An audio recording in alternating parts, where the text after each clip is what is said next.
मैं समय हूं और आज महाभारत की अमर कथा सुनाने जा रहा हूं।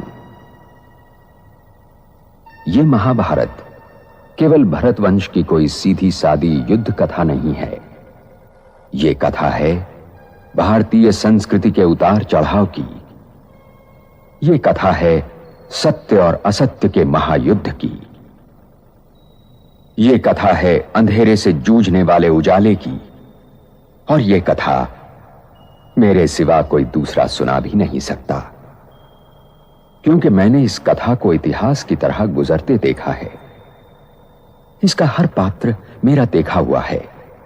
इसकी हर घटना मेरे सामने घटी है। टूट गई माला, मोती बिखर गए, ये पंक्ति बेहद गहराई लिए हुए है। माला एक सुंदर संगठित एकता का प्रतीक है। चाहे वो आत्माओं का परिवार हो, कोई सेवा संस्था हो या गुरुओं का संघ। जब माला टूटती है तो मोती यानी आत्माएं बिखर जाती हैं, अलग अलग दिशाओं में बढ़ जाती हैं।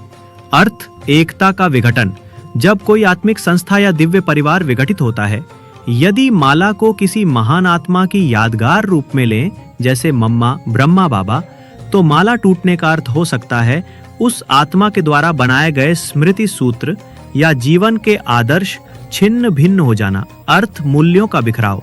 जब आदर्श बिखर जाएं और आत्माएं अपने मूल से कट जाएं। 3. माला, इसका जीवन की यात्रा। माला के हर मोती को जीवन के क्षण माने तो माला का टूटना संकेत करता है जीवन के अंत की ओर। अर्थ, ये मृत्यु या पुनर्जन्म का भी प्रतीक हो सकता है, जहां आत्मा फिर से बिखर जाती है कर्मों के अनुसार। बेहद अर्थ में माला स्वयं परमात्मा शिव की माला हो सकती है, जिसमें आत्माएं मोती हैं। जब कोई मोती आत्मा देह अभिमान में चली जाती है या विकारों में फंस जाती है तो वो माला से बिखर जाती है। अर्थ, दिव्यता से गिरावट। आत्मा अपनी स्थिति से गिरकर माया में खो जाती है। उदाहरण के लिए, ब्राह्मण परिवार की माला टूटी, सेवा भावना कम हो गई। वो श्रेष्ठ आत्मा जो कभी सत्यता की माला थी, अब नाम, रूप, प्रसिद्धि की माया में बिखर गई। सार संदेश, माला तो फिर से बन सकती है, पर हर मोती को पहले स्वयं को पहचानना होगा। जब आत्मा स्वमान में लौटेगी, तब वो दोबारा उस परम माला में गुथ पाएगी और माला फिर अटूट होगी।